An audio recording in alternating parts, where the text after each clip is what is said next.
नमस्कार दोस्तों। आपको पता होगा कि यूपी टेट आ चुका है और यूपी टेट को देखते हुए हमने आपके लिए हिंदी व्याकरण से संबंधित वीडियो आपके लिए बनाएंगे। और अगर आपको वीडियो अच्छे लगते हैं दोस्तों तो लाइक करें, कमेंट करें, चैनल को सब्सक्राइब करें।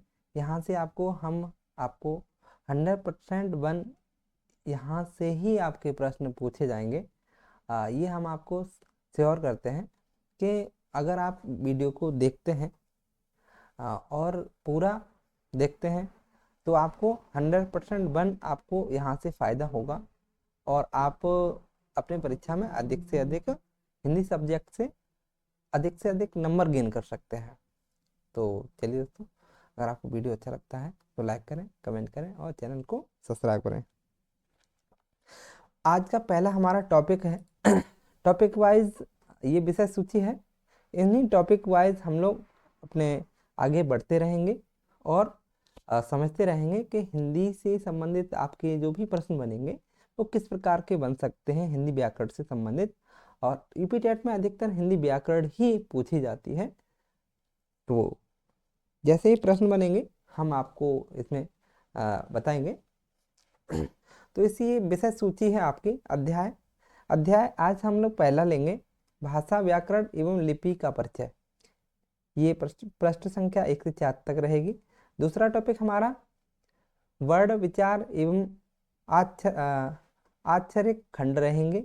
तीसरा चैप्टर हमारा रहेगा शब्द विचार का, ये परिभाषा एवं प्रकार रहेंगे। उत्पत्ति के आधार पर तत्सम, तद्भव, देशज, विदेशज शब्द क्या होते हैं। रचना के आधार पर आपके आपके शब्द क्या होते हैं, प्रयोग के आधार पर क्या होते हैं, अर्थ के आधार पर क्या होते हैं। शब्द विचार आपका खा में विकारी शब्द आपके क्या होते हैं, संज्ञा, सर्वनाम, क्रिया विशेषण। अविकारी शब्द क्रिया विशेषण, संबंध और संबोधक, समुच्चय बोधक और विस्मयाद बोधक। अगला टॉपिक हमारा पद परिचय से रहेगा। अगला टॉपिक हमारा शब्द शक्तियों से। फिर 7वां टॉपिक आपका शब्द रूपांतरण, लिंग, वचन, कारक, काल और वाच्य से। 8वां संधि संधि अर्थ एवं प्रकार से। अगला टॉपिक समास, अर्थ एवं प्रकार। उपसर्ग, प्रत्यय, कृदंत। उपसर्ग क्या होते हैं, प्रत्यय क्या होते हैं आपके, वाक्य विचार क्या होते हैं आपके।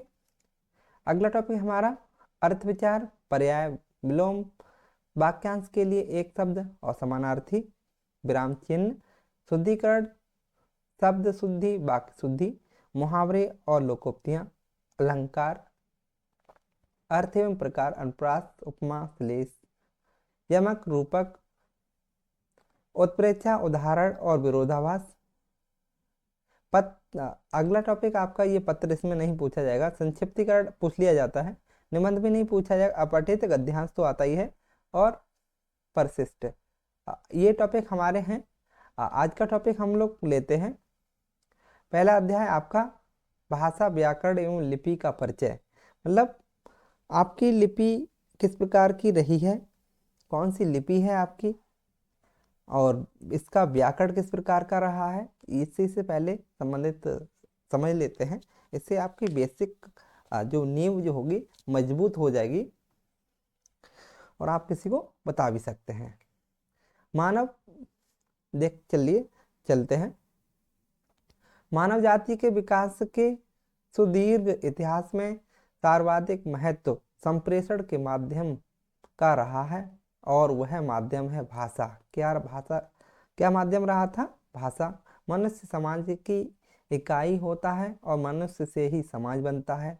समाज की इकाई होने के कारण परस्पर विचार, भाव और संदेश, सूचना आदि को अभिव्यक्त करने के लिए मनुष्य भाषा का ही प्रयोग करता है। यह भाषा चाहे संकेत भाषा हो या व्यवस्थित ध्वनियों, शब्दों और वाक्यांशों में प्रयुक्त कोई मानक भाषा के माध्यम से ही हम अपने भाव विचार दूसरे व्यक्ति तक पहुंचा सकते हैं और दूसरे व्यक्ति के भाव विचार जान पाते हैं। भाषा ही वह साधन है जिससे हम अपना इतिहास,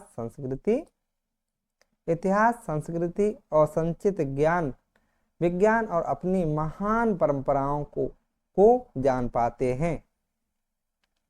संसार में संस्कृत, हिंदी, अंग्रेजी, बंगला, गुजराती, उर्दू, मराठी, तेलुगु, मलयालम, पंजाबी, उड़िया, जर्मन, फ्रेंच, इतावली, चीनी जैसी अनेक भाषाएं हैं।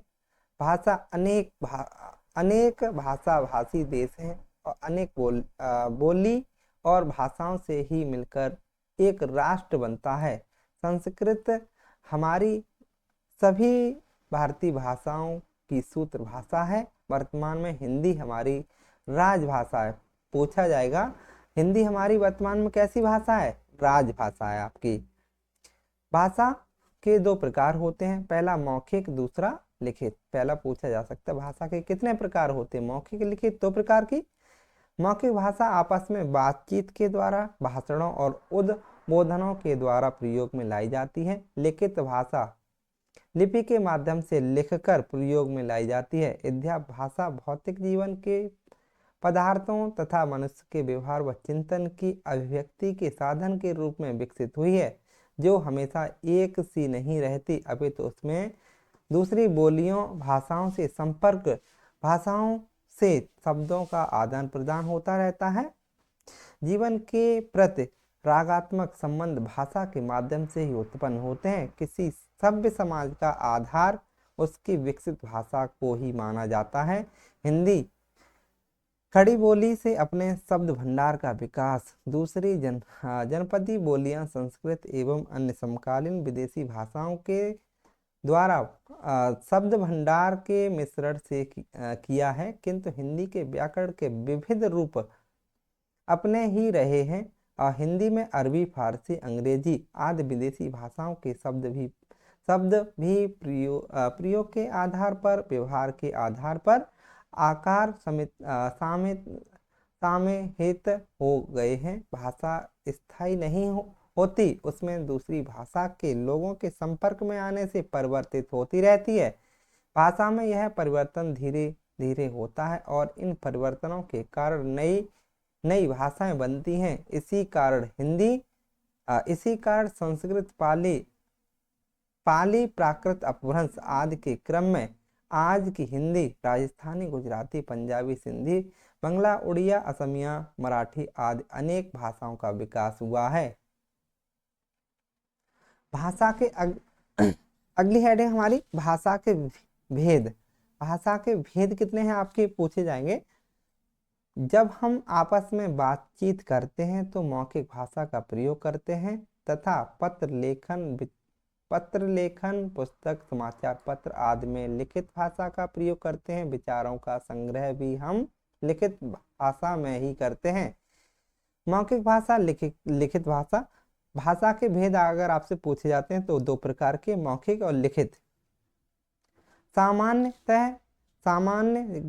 जनजीवन के बीच बातचीत में मौखिक भाषा का ही प्रयोग होता है। इसे प्रयत्न पूर्वक सीखने की आवश्यकता नहीं होती, बल्कि जन्म के बाद बालक द्वारा परिवार व समाज के संपर्क और परस्पर संप्रेषण व्यवहार के कारण स्वाभाविक रूप से ही मौखिक भाषा सीखी जाती है, जबकि लिखित भाषा की वर्तनी और उसी के अनुरूप उच्चारण प्रयत्न पूर्वक सीखना पड़ता है। मौखिक भाषा की ध्वनियों के लिए स्वतंत्र लिपि चिन्हों के द्वारा ही भाषा का निर्माण होता है। भाषा और बोली क्या है आपकी? एक सीमित क्षेत्र में बोले जाने वाले भाषा के स्थायी रूपों की बोली कहते हैं। क्या कहते हैं? स्थानीय रूप जो होते हैं उनसे बोली कहते हैं, जिसे उपभाषा भी कहते हैं। उपभाषा भी कहते हैं। कहा गया है कि कोस कोस पर पानी बदले 5 कोस पर बानी, हर 5-7 मील पर बोली में बदलाव आ जाता है। भाषा का सीमित, अविकसित तथा आम बोलचाल वाला रूप बोली कहलाता है, जिसमें साहित्य रचना नहीं होती, जिसका व्याकरण नहीं होता, शब्दकोश भी नहीं होता। जबकि भाषा विस्तृत क्षेत्र में बोली जाती है। भाषा कैसी बोली जाती है, किस क्षेत्र में बोली जाती है? भाषा विस्तृत क्षेत्र में बोली जाती है, जबकि बोली आपकी एक सीमित क्षेत्र में बोली जाती है। व्याकरण तथा शब्दकोश होता है। इसका व्याकरण भाषा जो होती है आपका, उसका व्याकरण और शब्दकोश होता है तथा उसमें साहित्य लिखा जाता है। किसी बोली का संरक्षण तथा अन्य कारणों से यदि क्षेत्र विस्तृत होने लगता है तथा उसमें साहित्य लिखा जाने लगता है तो वह भाषा बनने वाली है तथा उसका व्याकरण निश्चित होने लगता है। हिंदी की बोलियां हिंदी केवल खड़ी बोली मानक भाषा का ही विकसित रूप नहीं है, बल्कि जिसमें अन्य बोलियों भी समाहित हैं, जिनमें खड़ी बोली भी शामिल है। ये निम्न प्रकार हैं। जैसे पूर्वी हिंदी, आपकी पूर्वी हिंदी, जिसमें पूर्वी हिंदी में आपकी क्या कौन कौन सी भाषा बोली जाती है? पूर्वी हिंदी में आपकी अवधी, बघेली, छत्तीसगढ़ी शामिल है। पश्चिमी हिंदी में आपकी खड़ी बोली ब्रज बांगरू, जिसे हरियाणवी और बुंदेली और कन्नौजी को शामिल किया गया है। बिहार की प्रमुख बोलियां आपकी मगही, मैथिली और भोजपुरी हैं। राजस्थान की मेवाड़ी, मारवाड़ी, मेवाती, हाड़ौती बोलियां शामिल हैं। कुछ विद्वान मालावी, ढूंढाड़ी और बांगड़ी को भी राजस्थानी की अलग बोलियां मानते हैं। और पहाड़ी की गढ़वाली, कुमायूनी और मलयाली बोली हिंदी की बोलियां हैं। इन बोलियों के मेल से बनी हिंदी को संविधान सभा ने 14 सितंबर 1949 को भारत की राजभाषा स्वीकार किया है। मतलब पूछा जाएगा आपकी हिंदी आपकी राजभाषा है या राष्ट्रभाषा है, तो आपको बताना होगा हिंदी जो है हमारे भारत की राजभाषा है। इसे कब संविधान ने स्वीकार किया था, प्रश्न बनेगा, तो आपको बताना होगा 14 सितंबर 1949। विभिन्न बोलियों के मेल से बनी हिंदी की भाषाई विविधता के कारण ही हिंदी के क्षेत्रीय उच्चारण में विविधता पाई जाती है। हिंदी भाषा और व्याकरण। हिंदी व्याकरण हिंदी भाषा को शुद्ध रूप क्या करता है? हिंदी व्याकरण जो होता है हिंदी भाषा को क्या करता है? शुद्ध रूप से लिखने बोलने संबंधी नियमों की जानकारी देने वाला शास्त्र है।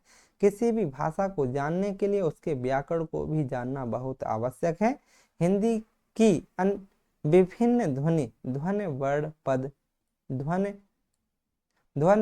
पद पदांश शब्दांश वाक्य वाक्यांश आदि की विवेचना तथा उसके विभिन्न घटकों प्रकारों का वर्णन हिंदी व्याकरण में किया जाता है। हिंदी व्याकरण को मोटे तौर पर वर्ण विच्छेद, शब्द विचार और वाक्य विचार आदि 3 वर्गों में विभाजित कर इनके विभिन्न पक्षों पर विचार किया जाता है।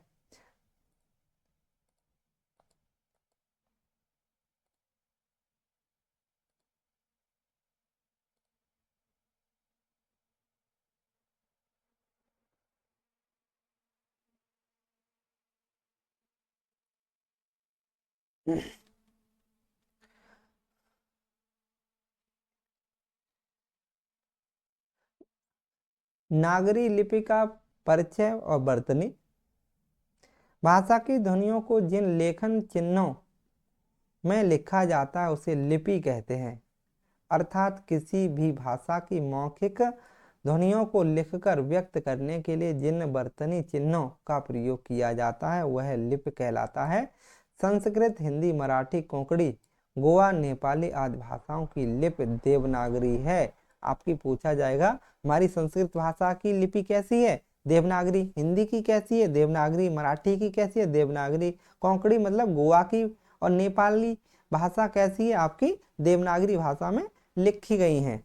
इसी प्रकार अंग्रेजी भी रोमन, पंजाबी की गुरमुखी, अंग्रेजी भाषा जो रोमन में लिखी गई है और पंजाबी भाषा जो लिखी है गुरमुखी, और उर्दू की लिपि आपकी फारसी है। यहाँ से प्रश्न दोस्तों बन सकता है कि ये अंग्रेजी भाषा कैसी भाषा, इसकी लिपि क्या है? तो रोमन है, पंजाबी की गुरमुखी और उर्दू की फारसी।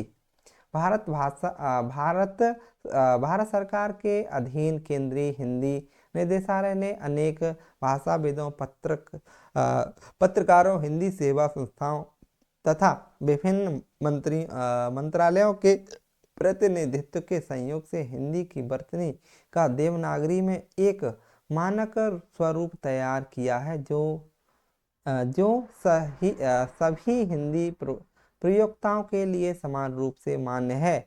देवनागरी लिपि का निर्धारण मानक रूप आपका इस प्रकार का है, जैसे स्वर आपका आ ए उ ऋ ए ऐ ओ औ, आपकी ये स्वर होते हैं। आपके स्वर पूछे जाएंगे आपके कितने हैं, तो 2 4 6 8 10 और 11, ये स्वरों की संख्या कितनी होती है, 11। मात्राएं लीजिए, मात्राएं आ की कोई मात्रा नहीं, और ये आ ई उ सॉरी आ छोटी बड़ी छोटा बड़ा ऋ ए ऐ ओ औ, ये मात्रा है। अनुस्वार आपका अनुस्वार की मात्रा अनुस्वार आपसे पूछा जा सकता है, अनुस्वार कौन सा है, जैसे अंश, अंश लिखने के लिए अंक बिंदी लगती है, अंश, अंदेशा, संपदा और हंस। अनुनासिक आपका, एक मिनट, अनुनासिक आपकी ये अनुनासिक चंद्रबिंदी होती है, आपकी चंद्रबिंदु। अनुनासिक अनुस्वार, अनुस्वार पूछा जा सकता है, अनुस्वार क्या है, अंकी बिंदी अनुस्वार है, और चंद्रबिंदी आपकी अनुनासिक है। जैसे कि हंस, हंसना, धुआं और चांद, हंसना और धुआं चांद, ये विसर्ग, आहा विसर्ग है ये। और जैसे अधपतन और दुख मन है स्थित, ये आपके विसर्ग में आ जाएंगे। व्यंजन देख लीजिए, व्यंजन कौन कौन से हैं, ये आपके सामने हैं। क ख ग घ ङ च छ ज झ व ट ठ ड ढ ढ ढ ड़ त थ द न ध न प फ ब भ म य र ल व स ह, ये आपके व्यंजन हैं। संयुक्त व्यंजन आपसे पूछ लिए जाते हैं। संयुक्त व्यंजनों की अगर संख्या आपसे पूछी जाती है तो 4 संयुक्त व्यंजन होते हैं आपके। कौन कौन से, छ, तर, ज्ञ और स्र। और ये हल चिन्ह आपका पूछा जाएगा, हल चिन्ह क्या है, तो आपको हल चिन्ह इस प्रकार से लगाया जाता है, जैसे कि प्रहलाद और पट्टा और अपहरण, ये इनमें कौन सा चिन्ह लगा है, तो आपको बताना होगा हल चिन्ह लगा हुआ है। गृहीत स्वर क्या होता है, जैसे औ, ये गृहीत स्वर है। जैसे कि गृहीत व्यंजन कौन कौन से होते हैं, जैसे का के नीचे नुक्ता लगा होता है, खा के नीचे नुक्ता, गा के नीचे, जा के नीचे और फा के नीचे, ये गृहीत स्वर होते हैं आपके। अंग्रेजी भाषा से ये गृहीत स्वर औ की आवाज देते हैं, किसका साउंड देते हैं, औ का। जैसे डॉक्टर, अंग्रेजी भाषा में डॉक्टर, कॉटेज, कॉटेज या कॉलेज, ये नुक्ता स्वर गृहीत स्वर, हिंदी में गृहीत स्वर बोलते हैं, गृहीत सॉरी स्वर नहीं व्यंजन बोलते हैं। और अंग्रेजी में आओ की मात्रा निकलते हैं, जैसे डॉक्टर, कॉलेज, कॉलेज और कॉटेज, है ना। फारसी से गृहीत ध्वनियाँ, जैसे कि गरीब, गजल, फारसी में ये गरीब, गजल, फन, कौम, खत, ये फारसी भाषा में लिखे जाते हैं। पुनः याद रखने योग्य, पुनः याद रखने योग्य आपके कुछ पॉइंट दे रखे हैं, इन्हें आपको याद रखना चाहिए। हम अपनी भाषा एक दूसरे को भाषा के माध्यम से ही कहते हैं, किसके माध्यम से कहते हैं, भाषा के माध्यम से। भाषा के 2 रूप होते हैं, कौन कौन से, मौखिक और लिखित। भाषा, मौखिक जो भाषा होती है, मौखिक भाषा को लिखने के लिए जिन लेखन चिन्हों का प्रयोग किया जाता है उसे लिपि कहते हैं। आपसे पूछा जा सकता है कि लिपि क्या है, मतलब मौखिक भाषा को लिखने के लिए जिन लेखन चिन्हों का आप प्रयोग कर रहे हैं वही तो आपकी लिपि है। भाषा के सीमित क्षेत्र में बोले जाने वाले स्थानीय रूप को बोली या उपभाषा कहते हैं। मतलब एक सीमित क्षेत्र में जो आपके यहाँ पे भाषा जो बोली जा रही है, जो भी स्थानीय भाषा के सीमित क्षेत्र में बोले जाने वाले स्थानीय रूप को बोली कहते हैं। जो स्थानीय जो एक निश्चित क्षेत्र में जो भाषा बोली जा रही है वही आपकी बोली है। हिंदी की 18 से 22 बोलियां पूछा जाएगा। हिंदी की 18 से 22 बोलियां और 5 उपभाषाओं या वे भाषाओं में विभाजित की गई हैं, जैसे पश्चिमी हिंदी, आपकी पूर्वी हिंदी, राजस्थानी हिंदी, बिहारी हिंदी और पहाड़ी हिंदी। ये कौन कौन सी हिंदियां हैं आपको ऊपर हम बता चुके हैं। भाषा को शुद्ध लिखने व बोलने संबंधी जानकारी देने वाले शास्त्र को व्याकरण कहते हैं। अब आपसे पूछा जा सकता है कि व्याकरण किसे कहते हैं? भाषा को शुद्ध लिखने और बोलने संबंधी जानकारी जिसके द्वारा आपको दी जा रही है, जिस शास्त्र के द्वारा दी जा रही है आपको, तो वही व्याकरण है आपका। हिंदी भाषा के लिए लिप आपकी पूछी जा सकती है कि हिंदी भाषा की लिपि क्या है, आपकी बताना होगा देवनागरी लिपि है। और अगर पंजाबी भाषा की अगर लिपि पूछी जाती है तो गुरमुखी है। और इंग्लिश की अगर लिपि पूछी जाती है तो आपकी रोमन लिपि में इंग्लिश लिखी जाती है आपकी। तो ये आपका टॉपिक आप कंप्लीट हुआ, थ्योरी कंप्लीट हुई आपकी। और अब अभ्यास कर लेते हैं। अभ्यास में ये कुछ अभ्यास है आपके सामने। निम्नलिखित में से राजस्थान की बोली नहीं है। मेवाड़ी हाँ है, मारवाड़ी है, अवधी और मेवाती। ये अवधी आपकी पूर्वी हिंदी भाषा है, आपकी अवधी भाषा पूर्वी हिंदी में बोली जाती है ना, तो ये सी ऑप्शन यहाँ पे सही हो जाएगा।